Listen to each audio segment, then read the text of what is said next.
Hi, Carrie Cutler here, author of Math Positive Mindsets, Growing a Child's Mind Without Losing Yours. And I'm here with my 5-year-old son, Knox, and we're doing an activity called counting drops, or in Knox's case, counting squirts, a little bit. So what I've done here is I've made some recipe cards with dots on them for early young children who aren't quite ready for reading, and the color words and digits for older kids.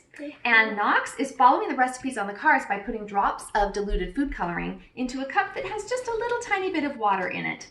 And so Knox, how many red drops did you put in this one? I think 9. 9, okay. And what's next on the recipe card? 4 blue. 4 blue, okay. Do you have any guesses about what color it's gonna make? 1, 2, 3, 4.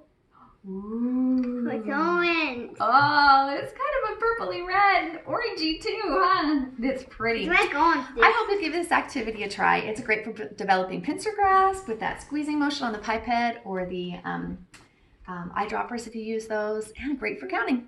Have a math positive day. Thanks.